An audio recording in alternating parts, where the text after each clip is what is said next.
Politics is very different between America and China. In America, the mayor of a city has a lot less real authority when compared with a Chinese mayor who often wields significant power within his domain.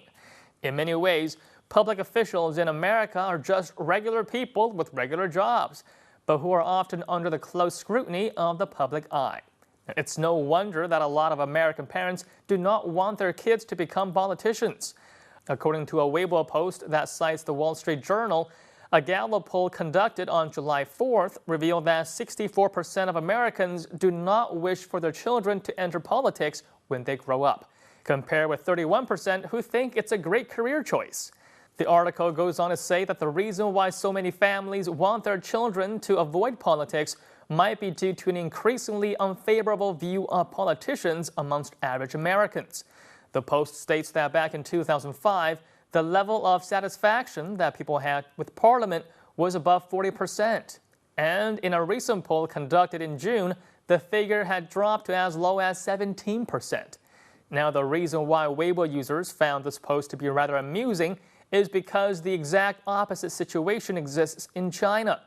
While approval rates for Chinese officials are also at an all-time low, to become a public civil servant is currently the most sought-after career path. And now let's take a look at some Weibo comments.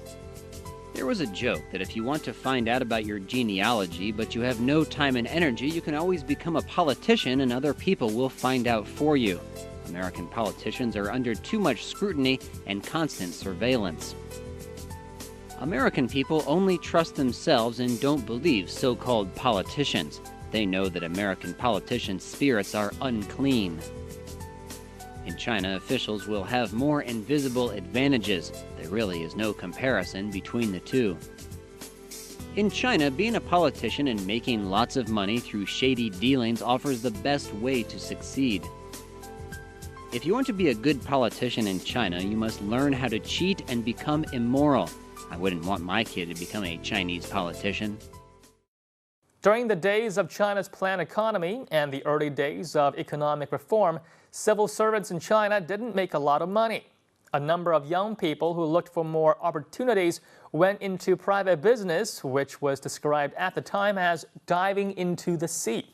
However, over the past decade, there was an extraordinary reversal that saw young job seekers apply for government positions to take part in what the internet refers to as the Golden Rice Bowl. According to figures from The Economist, there are more than 20 times more people applying for government positions than there were 10 years ago, and that the rate of acceptance is often in the low single-digit percentile. Now, one of the reasons for this phenomenon, as stated by The Economist, is the health, pension, and housing benefits, which are seen as generous and permanent in China. Now, these benefits packages are very alluring in a society with an underfunded social safety net. And of course, the possibility of climbing the political ladder and someday become a powerful government official. However, it is interesting to point out that the Chinese approval rating for the government and government officials are also not very high. In fact, you can easily find a lot of angry posts about the government and civil servants. However, despite all of this, despite the fact that people are complaining about bribes and graft and underhanded government deals, more and more people are hoping to become a part of the government, as if to take advantage of the bribes and grafts and underhanded deals, to get on the bandwagon before the gold rush is over.